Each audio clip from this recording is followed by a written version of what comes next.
जय मिथिला जय मैथिली सब गोटा के प्रणाम करे छी। चलू आइ बहुत बढ़िया चीज बनबै छी, चाउरक रोटी। तो उसना चाउर के रोटी हमरा तो गाम में नहीं छी, ते द्वारे हमरा मतलब चक्की पर से कत से पिसाब, तो हम पैकेट मंगा लेलहुँ हँ गणेश बड़का के, पैकेट वाला के बनबै छी। तो हम आटा के पहिने चावल के आटा के चालि लेलहुँ हँ, चालि के बढ़िया से अरिया में सान लेलहुँ हँ। तो अहाँ सबके तो पते जे ये अरिया में नहीं सानल होइ छै, के लेल फैल बर्तन चाहिए। तो हम किचन प्लेटफॉर्म के बढ़िया से पोछि लेलहुँ हँ, वही पर बढ़िया से मसल के आटा के सान लै छी।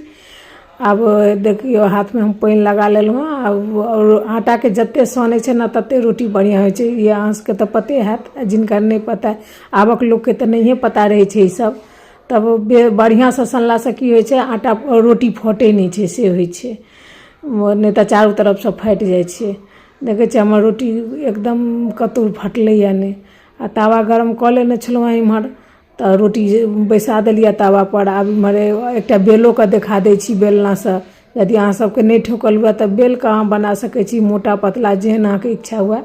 लेकिन ए रोटी के तो असली स्वाद छै मोटे रोटी में ना।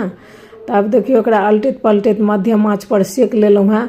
एकटा चीज और अहाँ सब करबै, देखबै जे घी लगेबै ना तो ई रोटी और बहुत बढ़िया लगै छै। गरमे में हम लगा देलिए, एकरा काटि लेलहुँ हँ। अथी छोलनी से गरम छलै, ताहि दुआरे हाथ से नहीं होता तोड़ल, तो काटि लेलहुँ हँ छोलनी से। आब देखियो आलू चोखा परोसि लेलहुँ हँ, एके संगे नून आ तेल, अचार लऽ लेलहुँ हँ, प्याज लऽ लेलहुँ हँ। ई तो बेसी नीक लगै छै असल में नूने तेल संगे, हमरा पर्सनली नीक लगैए नून तेल संगे। आर जिनका नहीं नीक लगै छै से आलू चोखा के साथ में खाइ छथि।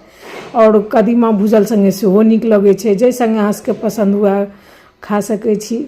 तो चलू हम तो चललहुँ खाय लए। अहाँ सबके यदि हमर वीडियो कनिको नीक लगे, दिल के छुए, तो लाइक सब्सक्राइब जरूर से कैल करब। धन्यवाद, थैंक यू।